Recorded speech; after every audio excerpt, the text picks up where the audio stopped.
Olá, pessoal. Hoje nós vamos falar sobre essa questão que dizem que foi passando de geração em geração depois que Yeshua veio, então foi uma questão oral, né? Será que os apóstolos passaram simplesmente a coisa oral e aí depois veio o que está escrito, então por isso eles estão certos ou levando aquilo que foi oralmente passado? Será que tem uma contradição bíblica nisso? Vamos dar uma olhada aqui comigo. Atos capítulo 7, no versículo 38, para a gente poder se localizar, tá? Foi ele que esteve na igreja no deserto com o anjo, ele falava no Monte Sinai com os nossos pais. Foi ele que recebeu as palavras de vida para nos dar. Esse termo igreja daqui, que é o eclésia, né? É um aglomerado de pessoas, realmente. Mas esse aglomerado de pessoas foi debaixo do Monte Sinai. Esse aglomerado de pessoas realmente ele não é referente a Atos dos Apóstolos, capítulo 2. Porque esse aglomerado de pessoas ali estava onde? No templo, que é algo de judeus. A coisa. Então vamos pensar: quando é que veio Mateus, Marcos, Lucas e João? Yeshua morreu, não existia. Mateus, Marcos, Lucas e João, esses evangelhos, eles não tinham para ler. E aí entra essa ideia de que, não, mas é porque eles passavam, né, a que a gente conhece como uma tradição oral. Vamos para o que a Bíblia diz, Atos capítulo 15, versículo 19. Ele diz assim: por isso, julgo que não se deve perturbar aqueles dentre os gentios que se convertem a Deus. Opa! Ele está falando que, ele não está falando de um gentio que se torna cristão, ou um judeu que se torna cristão. Ele está falando de um gentio que se converte a Deus. Não botar peso sobre ele. Ele diz assim, ó, versículo 20: antes devemos escrever-lhes que eles se abstenham das coisas contaminadas pelos ídolos, das uniões matriarcais ilícitas, da carne e de animais estrangulados e do sangue. Isso aqui são leis de introdução ao judaísmo. Tá? No judaísmo, para a pessoa começar, isso aqui se chama lei de introdução ao judaísmo. E aí você vai ver no versículo 21, para confirmar tudo do que eu estou te falando, porquanto desde as antigas gerações Moisés tem em todas as cidades aqueles que o proclamem e é lido nas sinagogas todos os sábados. Ou seja, imagina, né? Porque esse capítulo ele fala sobre a que estavam falando, não, você tem que circuncidar, porque senão você você não está fazendo parte, né? E aí, imagina, você que tem a sua igreja, ou que é evangélico, é católico, quantas vezes você já viu o seu pastor, o seu padre discutindo sobre se alguém tem que circuncidar ou não tem? Não é verdade? Por quê? Porque já houve um acordo nisso. Isso aqui é para que houvesse nas sinagogas, todos os sábados, tá? Então, vamos lá para Hebreus, capítulo 8 também, para a gente entender um pouquinho mais. Porque o capítulo 8 do próprio versículo 8 diz assim, ó: eis que virão dias, diz o Senhor, em que cumprirei um novo pacto com a casa de Israel e com a casa de Judá. Ele é explícito de com quem é esse pacto.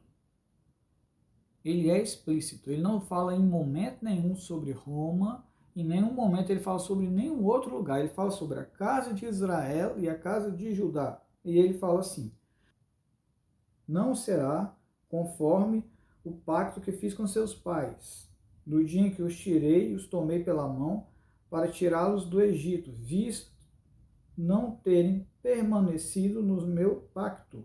Eu também os desamparei, diz o Senhor. Quando foi esse desamparo?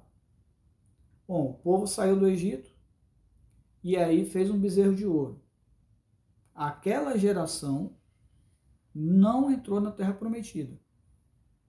Então, os filhos deles é que foram para entrar na terra prometida.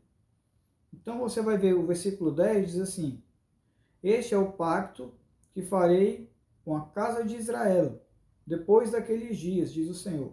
Porém, minhas leis na sua mente, as gravareis em seu coração.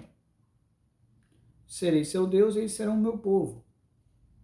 Ou seja, não tem um momento aqui dizendo, não, o Yeshua veio para revogar a lei e fundar uma nova religião. Então, como eles não sabiam o que fazer da vida, aí os apóstolos iam falando, não, peraí, não, isso não é verdade. O aglomerado de pessoas foi depois, foi muito depois. Porque se não tem uma sinagoga para se reunir, em algum lugar eles se aglomeravam para estudar o que, já? Aquilo que é estudado nas sinagogas. O que é estudado nas sinagogas? A Torá. Porque quem espera o Mashiach? Judeus. Então essa questão de tradição, a gente tem que entender muito bem que, por exemplo, os ebionitas, eles não se davam muito bem, não gostavam de Paulo, por exemplo. Ebionitas do primeiro século são os judeus que reconheceram Yeshua como Mashiach, eles eram conhecidos como judeus cristãos, ou judeus messiânicos, e na verdade eram reconhecidos como ebionitas. Né? E ali o que acontece? Eles não gostavam do que Rav Shaul pregava. Por que não? Porque hoje nós sabemos o que acontecia. Hoje nós sabemos o que tem a ver aquilo que Rav Shaul falava na Galácia, aos romanos. São pessoas em momentos diferentes. Então, quando eles pegavam aquilo que Rav Shaul escreveu para a Galácia, quando ele fala sobre obras da lei e lei, para eles estava sendo uma contradição. Por quê? Porque uma coisa é do grego, e a forma como era passada era diferente. Eles não conheciam o momento onde aquilo foi escrito, o que estava acontecendo. Então, falar de obras da lei e lei para um judeu, entende? Falar sobre a finalidade da lei ser Cristo, sim, a finalidade da lei é Cristo, né, que é ungido. Qual a finalidade da lei? Se você tem sacerdote, se você tem profeta e se você tem rei. Esses são Machias, esses são Cristos, porque eles são ungidos. Então, quando o Rav Shaul foi escrevendo isso, claro que trouxe algum confronto. Por quê? Porque era mais difícil de entender. Porque quem não conhece o período que estava acontecendo, não vai entender como nós entendemos hoje. Hoje nós temos um acesso muito maior à informação daquele período e por isso a gente compreende melhor Rav Shaul, conhecido como Paulo. Hoje nós compreendemos ele melhor por causa disso. Naquele período, os ebiomitas eles não tinham isso que nós temos. Então, Rav Shaul não era muito bem visto por eles. Mas eram o que, Javan? Eram judeus. Eram judeus que reconheceram Yeshua como Mashiach. As escrituras também falam de um chamado nazarenos, né? E também falam de um chamado de o caminho, né? Que eram judeus. Eram judeus que reconheceram que Yeshua era o Mashiach, mas eles frequentavam o quê? As sinagogas.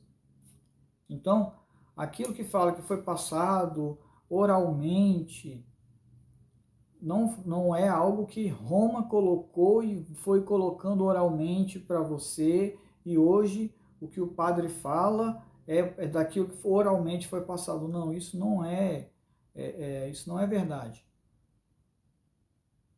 Isso não é verdade. Então, quando nós vemos aquilo que está em Atos dos Apóstolos, o que acontece? Fica notório que não era uma tradição que era passada e essa tradição ninguém escreveu e a gente está cumprindo. Não é por aí. Não é por aí. A tradição passada, inclusive teve tradição judaica, que o próprio Rav Shaul foi contra. Né? Ou vamos trazer para os nossos dias, por exemplo. As escrituras ordenam que isso aqui, que é o tzitzit, que ele tem um fio azul celeste. Tá vendo aqui? Hoje, existe uma linha que coloca e diz que esse azul é de um Cretáceo e que hoje não tem condição. E naquela época não tinha mais condição de saber, então você não tem que botar o azul celeste no seu tzitzit. Errado. A Bíblia fala sobre o azul celeste, e ainda mais hoje, como é que você vai falar que não tem como fazer? Então, são uns ensinos que vão passando por cima do que está escrito. Então, na conclusão do que eu estou te passando as Escrituras, elas eram ensinadas. Não tem essa questão de que oralmente foi passado de um para o outro, para depois escrever. Claro que foi escrito depois. Só que até que isso fosse escrito, até que o Evangelho fosse escrito, o que eles liam? Eles liam a Torá e a Taná. O Mashiach, ele veio para que a Torá seja escrita nas tábuas de carne do nosso coração.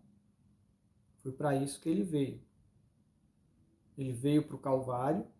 Eu vou fazer uma live só sobre o Calvário ainda, tá bom? E ele veio para que a lei seja escrita no seu coração. O Eterno não veio trazer tradição oral acima das coisas. Ele não veio botar uma tradição romana para as coisas. Eu sugiro que leia a Bíblia. A minha sugestão é pegue o grego, pegue o hebraico. Tudo, Javan, eu não sei grego, eu não sei hebraico. Mas existe o grego, existe como você saber o que significa do hebraico antigo, tá? Não hebraico moderno, não, hebraico antigo, do grego koiné. Dá para você ir atrás, para você pesquisar e você estudar. Isso vale a pena. Porque falar por falar, tudo que eu falei aqui até o momento, ou a maioria daquilo que eu disse, eu fiz questão de pegar as escrituras para mostrar. Por quê? Porque era isso que eles aprendiam depois que Yeshua morreu e ressuscitou. Eles iam às sinagogas todos os sábados. Shalom.